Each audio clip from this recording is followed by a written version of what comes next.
নিরুপম ডিকটসে আপনাকে স্বাগতম। আশা করছি সবাই ভালো আছেন। আজকে আমরা এক্সপ্লেইন করতে চলেছি স্টার্ট আপ 2019 মুভিটি। তো আর কথা না বাড়িয়ে চলুন শুরু করি আজকের মুভির গল্প। মুভি শুরু হয় দুজন বেকার বন্ধুকে দেখিয়ে। তাদের মধ্যে একজনের নাম ছিল সাংপিল আর অপরজনের নাম ছিল কিম। কিম চোরাই বাজার থেকে একটি স্কুটার কিনে এনেছে আর সেই স্কুটারটি চালিয়ে পরীক্ষা করছিল, কিন্তু স্কুটারটি এতটাই অকেজো ছিল সেটি শুধু ধাক্কা খেয়েই চলছিল। তখনই সেখানে একজন বাইক চালিয়ে আসে আর কোনো কারণ ছাড়াই তাদের স্কুটারের কাঁচ ভেঙে দেয়। এরপর তারা দুজন সেই ভাঙাচোরা স্কুটার দিয়েই সেই বাইকটির পিছু নিতে থাকে। তারা দুজন হেলমেট ছাড়াই স্কুটার চালাচ্ছিল, তাই যখনই পুলিশের নজর তাদের ওপরে পড়ে তখনই পুলিশ তাদেরকে থামতে বলে। হঠাৎ করেই তাদের স্কুটারের ব্রেক ফেল হয়ে যায় আর তারা দুজন নোংরা গর্তে গিয়ে পড়ে যায়। সেখান থেকে পুলিশ তাদেরকে ধরে নিয়ে যায়। এরপর পুলিশ স্টেশনে কিমের মা সহি আসে। সে এসেই কিমের ভুলের জন্য তাকে কষিয়ে একটা থাপ্পড় মারে। সহি কিমের ওপরে অনেক বেশি রেগে গিয়েছিল, কারণ সে ঠিক মতো পড়াশোনাও করতো না আর সে অর্থ উপার্জনের জন্য কোনো কাজও করতো না। আসলে পড়াশোনার প্রতি কিমের একটুও আগ্রহ ছিল না। যখন সহি এই বিষয়টি জানতে পারে তখন সে আবারও কিমকে থাপ্পড় মারে। এত অপমান হওয়ার পর কিম সিদ্ধান্ত নেয় সে বাইরে গিয়ে কাজ করবে আর অর্থ উপার্জন করবে, কিন্তু সে এটা বুঝতে পারছিল না যে সে কোথায় যাবে আর করবেই বা কি। তবুও সে নিজের মাকে না জানিয়ে বাসা থেকে বের হয়ে যায়। সে ভেবেছিল ভাগ্য তাকে কোথাও না কোথাও নিয়েই যাবে। এরপর সে একটি অপরিচিত শহরে পৌঁছে যায়। সেখানে বাস স্টপে সে একটি মেয়েকে দেখতে পায় যার নাম ছিল লালি। সে লালির দিকে একটু তাকাতেই লালি তাকে লাথি ঘুষি মারা শুরু করে দেয়। বেচারা কিম সে ভাবতেই পারেনি নতুন শহরে তাকে এভাবে স্বাগত জানানো হবে। তারপর সে একটি রেস্টুরেন্টে নুডলস খেতে যায়। সেখানকার রেস্টুরেন্টের মালিক তার চেহারা দেখেই বুঝে গিয়েছিল যে সে বাসা থেকে পালিয়ে এসেছে। এরপর রাতে থাকার জন্য সে একটি হোস্টেলে চলে যায়। অন্যদিকে আমরা সাংপিলকে দেখতে পাই। সেও এখনো কোনো কাজ খুঁজে পায়নি। সে তার দাদির সাথেই থাকতো যার ভুলে যাওয়ার রোগ ছিল, তাই প্রায়শই সাংপিলকে মাঝে মধ্যে ভুলে যেত।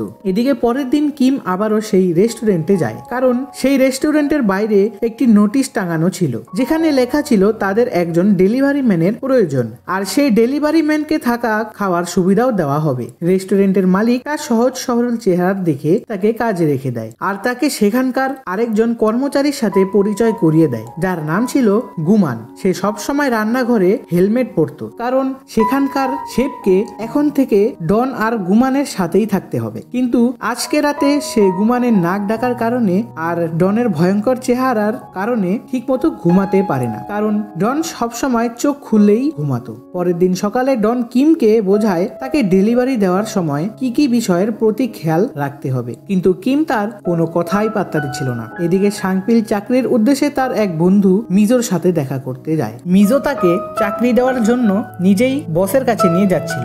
সাংপিলের এটা প্রথম চাকরি ছিল, এজন্য সে অনেক বেশি উদ্বিগ্ন ছিল। আসলে সে ধার শোধ করার কাজ পেয়েছিল। অন্যদিকে কিম ডনকে বলে, তোমার মাথার চুল তোমার শারীরিক গঠনের সাথে একটুও মিল খাচ্ছে না, তোমার কি মেয়ে হওয়ার ইচ্ছা নাকি? ডনের চুল নিয়ে তাদের মধ্যে কথা কাটাকাটি হয়ে যায়। এতে ডন অনেক রেগে যায় আর সে রাগের মাথায় মেয়েদের মতো নাচ করছিল আর সে ডান্স করতে করতে কিমকে এত জোরে থাপ্পড় মেরে দেয় যে সে সেখানেই বেহোশ হয়ে যায়। এরপর আমরা লালিকে দেখতে পাই। সেও এই শহরে আসলে নতুন এসেছিল আর এই পৃথিবীতে কেউ ছিল না তার। সে এই শহরে দুজন অপরিচিত মেয়ের সাথে ঘর ভাগাভাগি করে থাকছিল। একদিন যখন সে নুডলস অর্ডার করে তখন কিম ডেলিভারি দিতে আসে। ডেলিভারি দিতে গিয়ে সে লালিকে দেখতে পায় আর সে রেগে আগুন হয়ে যায়। ওই দিনের প্রতিশোধ নেওয়ার জন্য তার উপরে চড়াও হয়ে যায়, কিন্তু সে এটা ভুলে গিয়েছিল সে মারামারি করতে পারতো না। এবারও সে লালির হাতে মার খায় আর মার খেয়ে অজ্ঞান হয়ে যায়। এরপর তার জ্ঞান ফিরে আসে একেবারে সন্ধ্যাবেলায়। তখন সে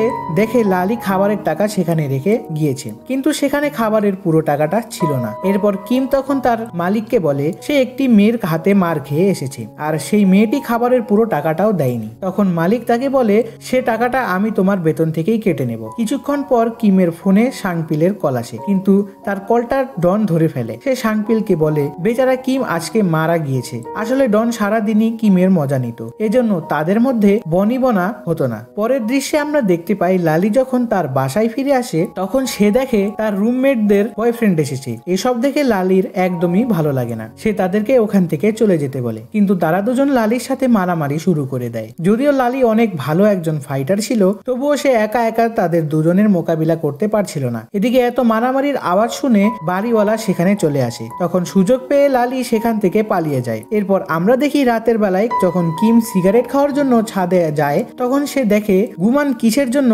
অনুশীলন করছে, আর সে উল্টাপাল্টা কিছু ভেবে নেয়। আসলে গুমান ফ্রাইং প্যানের খাবার উল্টানোর অনুশীলনই করছিল, কারণ সে একজন শেফ হতে চাইতো, কিন্তু বেচারা এমনটা হতে পারেনি। তখন সেখানে ডন চলে আসে এবং কিমকে সিগারেট খেতে মানা করে। হঠাৎই কিম ছাদ থেকে দেখে লালি অনেক দ্রুত গতিতে কোথাও ছুটে যাচ্ছে। এটা দেখে সে তার পিছু নেওয়ার শুরু করে যাতে সে তার কাছে বাকি টাকাটা চাইতে পারে, কিন্তু সেই দুজন ছেলে লালিকে ধরে ফেলে আর তাকে জোরপূর্বক গাড়িতে উঠাতে চায়। কিমের কাছে এসব কিছু সুবিধা মনে হচ্ছিল না, এজন্য সে লালির সাহায্য করার জন্য যায়। ডন এসব কিছু ছাদে দাঁড়িয়ে দাঁড়িয়ে দেখছিল। বেচারা কি মারামারি করতে পারতো না, এজন্য সে ডনকে ডাকতে থাকে, কিন্তু ডন তো তাকে দেখে বাচ্চাদের মতো লুকিয়ে পড়ে। তবে গুমান সেখানে কিমের সাহায্য করার জন্য চলে আসে, কিন্তু তার নিশানা একটু ভুল হয়ে গিয়েছিল। এদিকে এত চিৎকার শুনে এলাকার সবাই নিজ নিজ জানলা খুলে উকি মারতে শুরু করে। তখনই সেই দুটো ছেলে সেখান থেকে চুপচাপ চলে যায়। এরপর কিম লালিকে তার জুতো পরতে দেয় আর বলে, এগুলো দ্রুতই ফিরিয়ে দিও, আমার কাছে শুধু এক জোড়াই আছে। আর হ্যাঁ, গতবার তুমি আমাকে কম টাকা দিয়েছিলে, দয়া করে সেটাও ফিরিয়ে দিবে। পরের দৃশ্যে কিম ডনের কাছে গিয়ে তাকে ভীতু বলে সম্বোধন করতে থাকে, কারণ এত শক্তিশালী দেহ থাকা সত্ত্বেও সে তার সাহায্য করতে যায়নি। এরপর আমরা দেখতে পাই কিম নিজের কাজটা খুব মন দিয়ে করছিল। সে নিজের কাজ নিয়ে খুবই খুশি ছিল। এদিকে সাংপিলও নিজের কাজ থেকে ভালো পরিমাণ অর্থ উপার্জন করছিল। অন্যদিকে সোহিও ধার নিয়ে একটি দোকান খুলেছিল, কিন্তু তবুও সে অনেক চিন্তিত ছিল।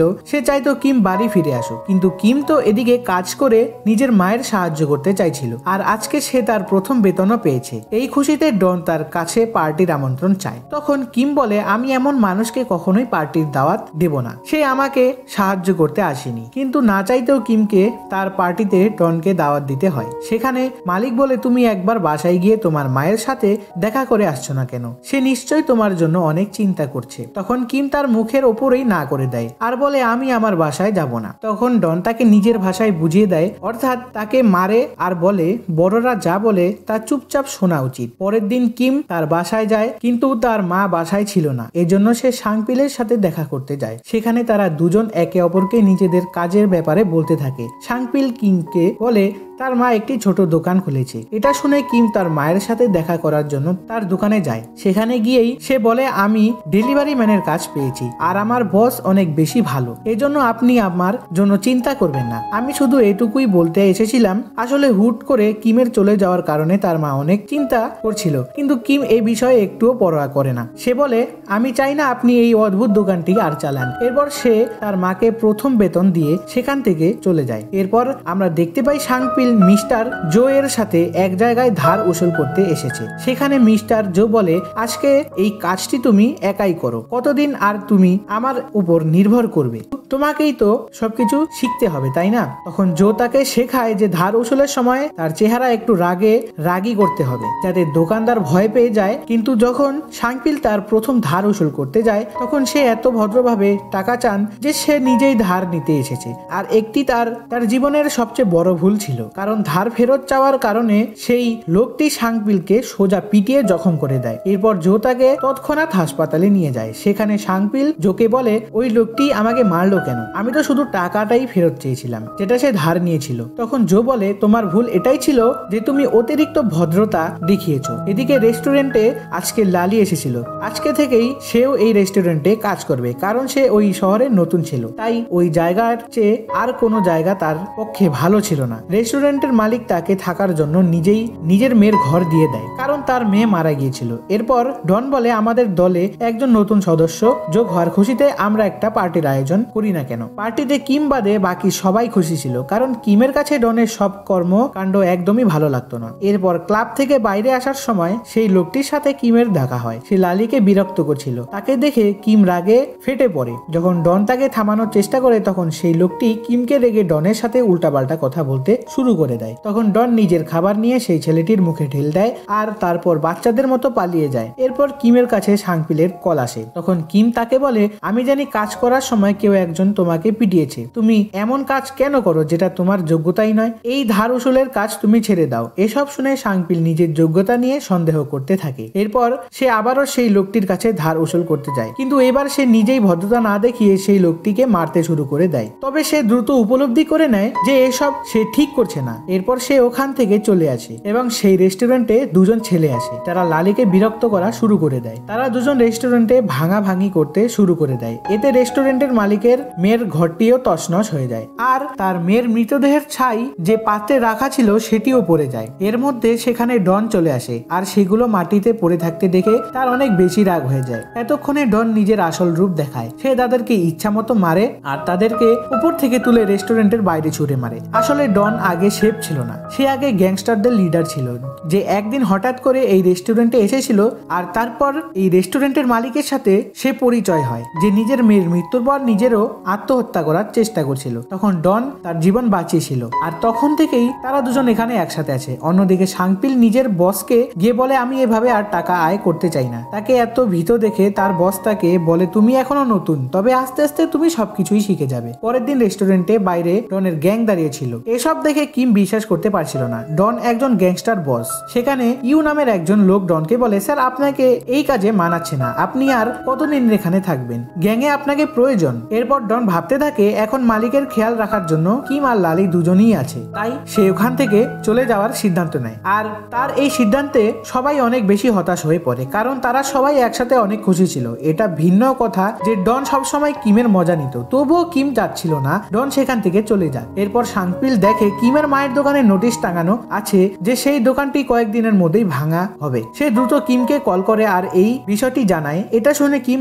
তার মায়ের জন্য চিন্তিত হয়ে পড়ে, আর পরের দিন তার সাথে দেখা করতে চলে আসে। সে তার মাকে বলে, আপনার সাথে এত কিছু হয়ে যাচ্ছে আর আপনি এখনো কল কেন করেননি? এরপর কিম ডনকে কল করে আর তার কাছে সাহায্য চায়, যে আমার মায়ের দোকানটি কিছু লোক ভেঙে ফেলবে, তাই তুমি দ্রুত এখানে আসতে পারবে? তখন ডন তাকে মানা করে দেয় আর বলে, এই মুহূর্তে আমি অনেক ব্যস্ত। এখানে ডন নিজেই কিছু পুরনো শত্রুদের সাথে মোকাবিলা করতে এসেছিল। এদিকে মিস্টার তো নিজেই বসের সাথে কিমের মায়ের কাছে থেকে ধারের টাকা উসুল করতে এসেছিল। তাদের সাথে শাংপিলও ছিল। সে তাদেরকে থামানোর অনেক চেষ্টা করে, কিন্তু তার কোনো কথাই শুনছিল না। যখন কিম জানতে পারে তারা ধারের টাকা উসুল করতে এসেছে, তখন সে শাংপিলের ওপরে খেপে যায়, কিন্তু কিমের মা তাকে বোঝানোর অনেক চেষ্টা করে যে এতে শাংপিলের কোনো দোষই নেই। এরপর তারা মারধর করে সে টাকা নিয়ে যাওয়ার চেষ্টা করে, যেটা কিনা কিম তার মাকে প্রথম বেতন হিসেবে দিয়েছিল। বেচারা কিম সেই টাকাগুলো নিয়ে যাওয়ার থামানোর অনেক চেষ্টা করে, কিন্তু তারা কিছুতেই রাজি হয় না। এসব দেখে কিমের মা অনেক রেগে যায় আর অবশেষে সে একটা থাপ্পড় মেরে তাদের উসুল করা ছুটিয়ে দেয়। অন্যদিকে ডন সেই অপর গ্যাংকে পিটাচ্ছিল, এতে সে নিজেও কিছুটা আহত হয়। এরপর সে একটি রেস্টুরেন্টে যায় আর সেখানে গিয়ে নিজের হাতে নুডলস বানিয়ে খায়। সেই ডন বলে, বুঝেছো, এখন এসব কাজ আমাকে মানায়। এরপর আমরা দেখতে পাই কিমের মায়ের দোকানও ভেঙে দেওয়া হচ্ছে, আর সে দোকান ধার পরিশোধের জন্য তাদেরকে নিজেদের বাড়িও বিক্রি করতে হয়েছে। এজন্য এখন তারা শাংপিলের সাথে তার বাসায় থাকতে শুরু করেছে। শাংপিলও সেই রেস্টুরেন্টের পুরানা কাজও করতে শুরু করেছে, কারণ এখন সে রান্না করতে বেশি ভালোবাসতো। এরপর তারা সবাই এক হয়ে যায়, আর এর মধ্যে দিয়েই এই ভালো লাগার মতো মুভিটি এখানেই শেষ। ভিডিওটি যদি ভালো লাগে তাহলে লাইক, কমেন্ট, শেয়ার অবশ্যই করবেন, আর চ্যানেলে যদি নতুন হয়ে থাকেন তাহলে সাবস্ক্রাইব করে দেবেন আরো নতুন নতুন ভিডিও দেখার জন্য। ধন্যবাদ।